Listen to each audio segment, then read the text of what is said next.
Assalamualaikum warahmatullahi wabarakatuh. Hello guys, how are you? Let me retell you about the story, the legend of Reog Ponorogo.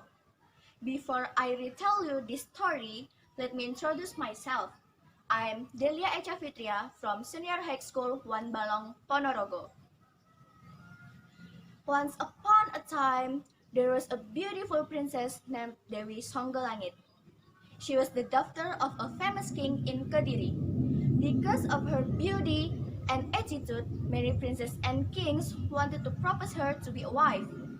But unfortunately, Dewi Sanggalangit didn't seem to have a husband. So that made both of her parents dizzy. My beloved daughter, how long are you going to refuse every prince who comes to propose to you? That actually, I didn't have the desire to have a husband. But if you really hope, fine. But I ask for conditions. My future husband must be able to fulfill my wishes. Then, what's your wish? My future husband must be able to present an interesting show, a kind of dance accompanied by gamelan and waltz, equipped with a line of twin horses as many as 140 tails. Later, it will be used as a bridal accompaniment. The last one must be able to present a two-headed beast. Oh, I think it's very hard. Even though the conditions were hard, they still announced to the public anyone could take part in the competition. It didn't matter princes of nobility or commoners. Ladies and gentlemen, in the end, there were only two people who said that they could fulfill Dewi Sanggalangit's request. They were King Singabarong from Lodaya Kingdom and King Klana Sewandana from Bantarangin Kingdom. His Majesty the King was very surprised to hear the ability of the two kings because King Singabarong was a strange human. He was a human with a tiger head. His character was savage and cruel. Meanwhile, Klana Sewandana was a handsome king. But he had a strange habit of licking boys. The boy was considered a beautiful girl. However, everything was already done. Dewi Sanggalangit couldn't thwart the announced requirements. Ladies and gentlemen, King Singabarong could collect the twin horses, but the show with the new creations had not yet been created, nor was the two-headed beast. So, one day, he called his governor named Iderkala. Hey Patih, please try to investigate Klana Sewandana prepared Dewi Sanggalangit's request.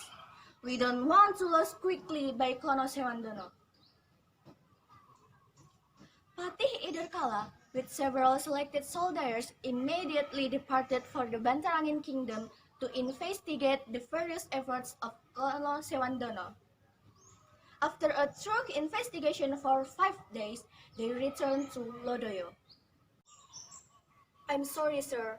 Hopefully, King Klana Sewandana almost succeeded in fulfilling Dewi Sanggalangit's request. I see that more than 100 twin horses have been gathered. They also prepared an interesting show, which is really amazing. Only the animals they haven't prepared, but it looks like they will be able to find it soon. Patih Iderkala, starting today, prepare everything to invade Bantarangin. Please ask a spy soldier to do that. Then, King Singabarong ordered a spy soldier to investigate that Klana Sewandana would take from Mengker to Kediri. The plan was that King Singabarong would invade them on the way and take the results of the efforts of Klana Sewandana to be handed over to Dewi Sanggalangit himself. However, Klana Sewandana knew about Singabarong's plan, and he decided to destroy the Lodaya kingdom. When the war had spread to the palace near Taman Sari, King Singabarong woke up to hear commotion. At first glance, King Singabarong looked like a two-headed animal, the head of a tiger and a peacock. Hey, why are you fussing? There was no answer, but suddenly the king of Bantarangin appeared to the presence of King Singabarong.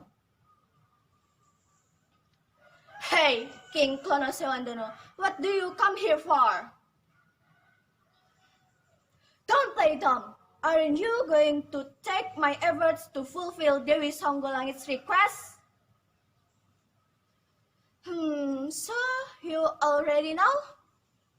Yes, that's why I came to punish you. King Klana Sewandana took his supernatural powers towards the King Singabarong's head. Instantly, King Singabarong's head changed. The peacock perched on his shoulder suddenly attached to his head, so King Singabarong had two heads. King Singabarong was very angry. He pulled out his courage and jumped to attack King Klana Sewandana. But King Klana Sewandana immediately swung his magic whip named Samandiman. When he was hit by Samandiman's whip, his body bounced off in the ground. Instantly, his body felt weak and strangely, his body turned into a strange beast with two heads, namely the head of a tiger and a peacock. Then, on the appointed day, the group of Klana Sewandana arrived with the art of Reog as accompaniment. They came with 144 twin horses, with the sound of gamelan, drums, and trumpets, coupled with the presence of a two-headed animal dancing wildly yet beautiful and attractive. Everyone watching cheered with joy.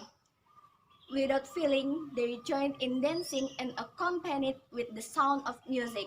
Thus, in the end, Dewi Sanggalangit became the wife of Klana Sewandana and was brought to Bantarangin in Wangker. Wangker is another name for Ponorogo today, so that later the Reog art was called Reog Ponorogo. Okay guys, that's all the story of Reog Ponorogo. Hopefully you will enjoy it. See you. Wassalamualaikum warahmatullahi wabarakatuh.